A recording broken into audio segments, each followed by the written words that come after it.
Hi everyone, it's Justine here from House of Mahalo. Thanks so much for joining me. So I'm coming on to do a flip through of the Secret Garden Lapbook journal that I've been making on video with you all.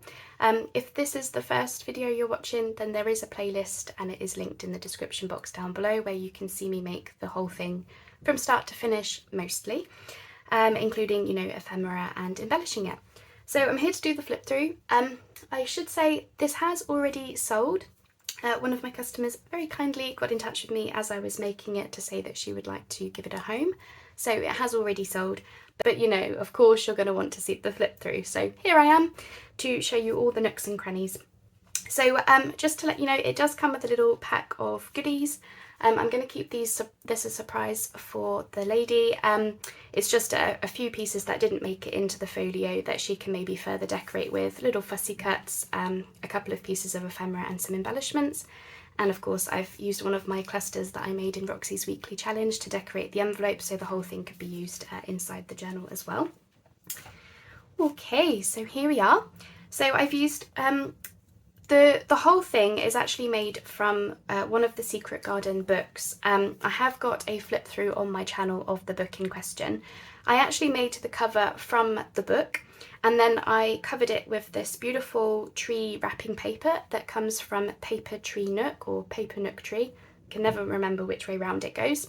I'll try to link the wrapping paper down below so that you can have a look at that. And I've got some crochet across the spine. The journal is removable, so we've got the elastic on the spine there, and that's the back.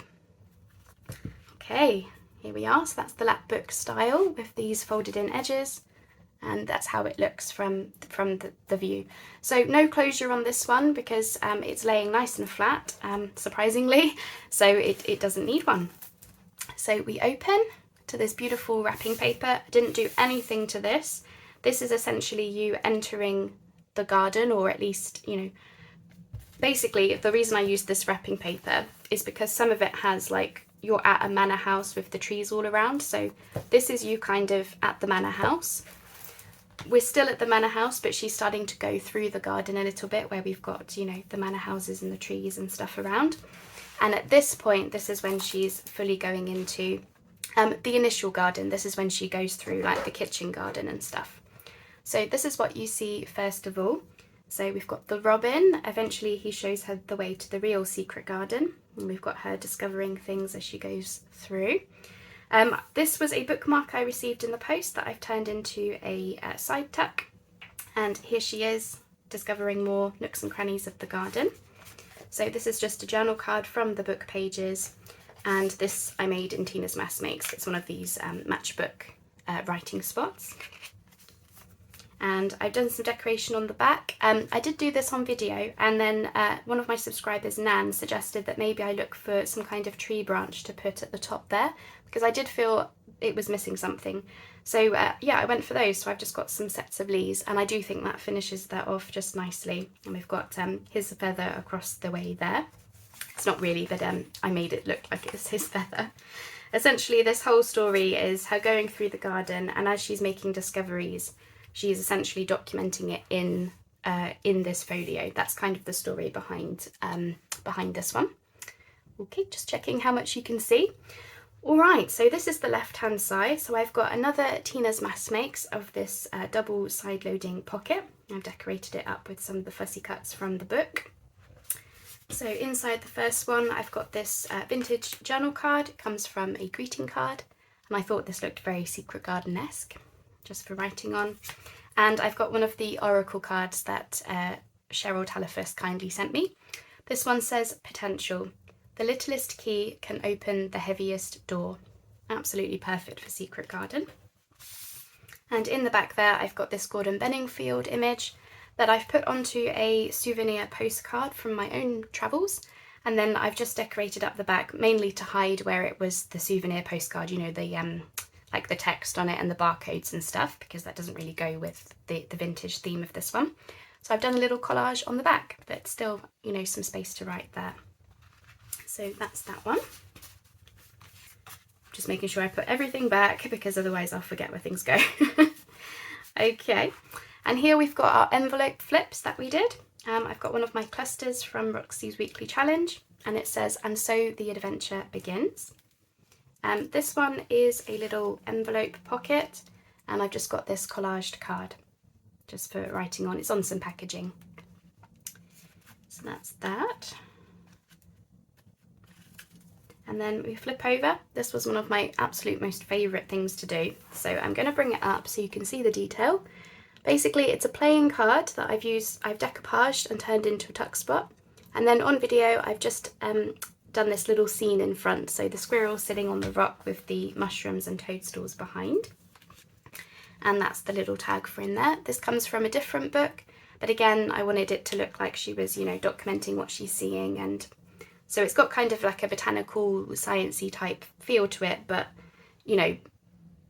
just with if you were making like a field notes journal. Anyway, so again, another Tina's Mass Makes. I made these on video just with some die cuts and a butterfly and a word, and that is a coin envelope type pocket, which has got this tag in. This was actually one of the very first tags I ever made, and I felt like she was very much Mary in the garden. She seems to be collecting strawberries in this case. Got a little tuck spot and just a couple of vintage pieces of ephemera, just like if she was, keeping notes in a diary and keeping mementos, and just onto some packaging. So yeah, one of the very first tags I made, and that was quite a few years ago now. Okay, so this opens up, and on the back there, because of the journal, I didn't think about this when making it, but because of the journal, it doesn't lay flat. But because this isn't a writing spot, it's not a tuck spot or anything, I don't think it necessarily matters. It's just a picture from the books to look at of Mary meeting her horsey friend. Okay, and then in the back here, this was all one book page, and then I've just put this scrapbook paper as a little pocket. And then inside there, I've got just a few pieces of stuff that Mary has kept. So we've got, her train ticket to get to her uncle's house. We've got a cheque that she was using to pay for things. We've got a new home, address card, because obviously she's changed homes, she's moved home. And then we've got a piece of writing paper from the books, which I've sewn onto some vintage paper. So all of these things can be written on the back or used to further decorate things. But I thought that was just like a fun little, if Mary was keeping things, then that may be some stuff she would keep. And I think that's the lot on the left-hand side. So let's open up the right. So this is where the journal lives. I'll actually open it all the way like so. You won't be able to see the whole thing in one because it's almost as wide as my desk. Okay, so I've got the journal here, which is removable. I made it from the book pages, and because I wanted to see the illustrations front and back, I actually made it with some cereal bag liner, and then sewn around and added a book plate. So you can see here beautiful trees, and then we've got this, this is the back of the book page with all this collage of, secret garden scenes. And then I've just put a quote up there. I put it up there because I didn't want to detract from the picture, but also I needed to fix where my sewing machine caught in the cereal bag. So I popped that there, and it says, "Life was meant for a great adventure," with a butterfly. So as I say, the journal is removable, it's on elastics. I've sewn the pages in separately, so the cover is removable from the signature. The reason I've done that is so that the lady who buys this, if she does use it for journaling, then she can replace the pages if she wants to, or maybe, cereal bags are not for everyone, so maybe she can replace the journal cover. But either way, it gives a little bit more freedom then. Okay, so I've just got a variety of papers in the actual journal. Some book pages, some writing pages, and a bit of ephemera. So in here, I've got one of my bookmark holder things, and I've attached one of the images from the book, one of the long ones, and this is actually one of these fold out writing spots, so it's like a trio thing. You can write on front and back. I thought that was a nice thing to do, and of course it makes for some secret journaling space, because to some people it's just a bookmark, but to those in the know you can open it up for more journaling. So that's that. On the back there, I've got another card. I just made this from some of the scraps left over from the project. It says Dappled Sunlight and stamping on the back. More book pages. This is one of the book page pockets we made in the series. And in there I've got another souvenir postcard. That's another Gordon Benningfield image. And then again, to hide the barcodes and things, I've just done a little bit of decoration on the back. So we've got a blue tit and his nest, birds in their nests, a stamp and a date. And because I was going with the vintage vibe, I've used vintage dates where possible. So that just slips in there, and that's the back. Just done a little bit of stenciling on some of the plainer pages, bit of kit page for writing on. Some of these pages have nice little quotes on. And this is the centre. It's a 3-hole pamphlet stitch, and as I say, the elastic is there just to keep the journal in. Here we've got one of the envelope pockets. I made this at some point in the series. This is my tag. I made this in a Shop Your Trash series. Just a bit of collaging on. And inside this envelope, it's open at the side as well. We've got this little note card that I've just made from some of the scraps from the project, and it says Hope of Blossom, just a little writing spot. And I used one of my painted labels. I felt like, again, if Mary was, making a folio, she would use little stuff like that because, she is a child. So little playful details like that is what I've tried to do. So this is just the back of the book pages and writing spots. I've got one of my Edith Holden tags. I won't take it out because there's not really anything to see on the back. Yeah, just one of the Edith Holden tags. I didn't make these in the series, but I made these in my Edith Holden series, but I felt like I wanted to use one of those in here. On the back there, so I've got an altered paperclip that I've made. I did make those on video. And then this is actually from a vintage greeting card, but how perfect is that with the vintage scene and the key on it? Just for a bit of writing. It's a really nice texture on that. And then just to add to the paperclip, I've added a key and a leaf. This is not the key to the secret garden. We're not there quite yet. This is the key to the kitchen garden, in case you were wondering. So that just slops in there.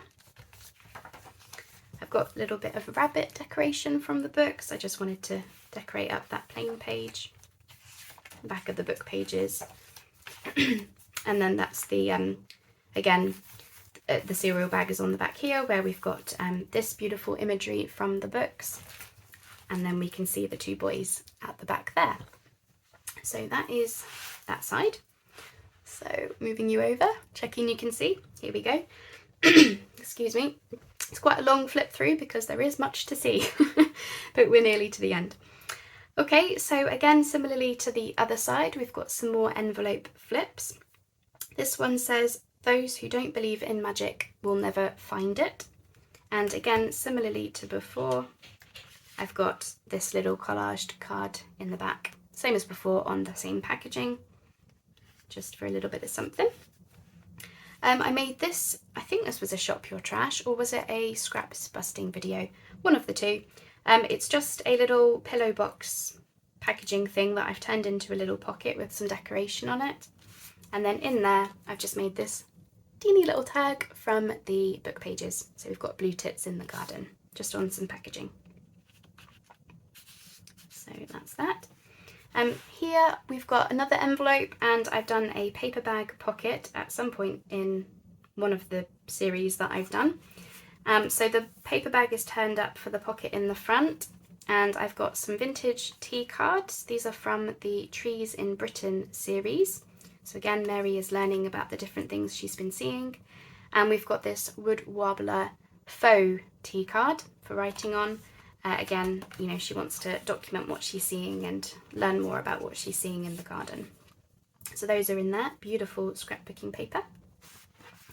The whole paper bag itself is a pocket, and I've just done some decoration in the back there. This time we've got a 1949 date and a couple of fussy cuts from the book. And I've just made this little notebook. This is from a card making kit, what you make cards out of. I've put one of my clusters on the front, and we've got a different date on here and a butterfly, and it's just some faux tea dyed papers in there for extra journaling space. And then I tea dyed the like greeting card blank, so you've got some really interesting tea staining inside as well. Okay, so that's that one. And that opens up, and then on the back we've got the another picture from the books. This time she's meeting the boy in the garden. He's playing for the animals and she's going through the gates and things. Similarly to before, I've used another of these large papers that I've then put another pocket in, and then I added this little bunny down the bottom because there was half a grasshopper down there, so I just covered it up with a little bunny from the books. And in the pocket we've just got a couple of book page journal card and tag, again just as she's you know, learning more about what she's seeing and stuff. So that's those. So that goes like so. Lovely. And last but not least, we've got this page. So this is, if I take it out, this is a like a page from the book that I've cut into a side tuck, and then I just decorated it up to you know, make the green more interesting. So you know, we've got some scripty text, seed packets, a fussy cut down there, and it says wander through the meadow. And in there we've got this journal card which I made from my scraps. So it's a secret garden gate. This is now the actual key for the secret garden. This is the real one, you know, faux in the story, imagination wise. And it says, not all who wander are lost, and spot the hedgehog in amongst the flowers heading towards the garden as well. And we've got a little bit of decoration on the back. And I thought this was really fun, just to have a couple of eyelets and a dangling key. And of course, there we go, we can unlock the, the gate with the key. Just a bit of silliness, but you know me, I love to put stuff like that in these types of journals that I do. So it just fits. It's a bit of a squeeze, but it does go in there. And then last page, here we've got Mary just, you know, saying her goodbyes as she goes through the garden. This is now just where she spends all her time. I've got a junk mail envelope turned into a pocket. So the front is turned up for this little tag. And inside we've got this journal card, again made similarly to the one before with my scraps. This time with a bit of the wallpaper, lost in the trees, and a label stamping on the back. And I really love how that looks in the pocket, in the envelope, where the trees are sort of in the background. And that's your lot. That's everything. So we didn't do too bad for time. But yeah, I really hope that you like it. I've absolutely thoroughly enjoyed making this. This is really up my street with my style, and what I'm interested in is the, you know, the botanicals and the nature and everything, but with that magical kind of vibe to it as well. So I really hope that you like it. I hope you've enjoyed watching the series. I've loved being able to make this on video and have you watch along. This was my first Lapbook, so you know, the videos aren't tutorials, they are just craft alongs as I figure things out. And of course I was upcycling the book cover as well, so for me that was a learning curve, even just to how was I going to do that. So just bear that in mind if you do watch the videos. But I'm really happy with it, and I hope that the lady who has decided to give it a home, I hope that she likes it as well. So thank you all so much for watching, and I will see you on the next video, where we're not starting new projects in August, but we are going to be finishing some projects and doing a few challenge type stuff. So more coming on that soon, but for now though, I'll say goodbye and I will catch you on the next video. Have a lovely Sunday.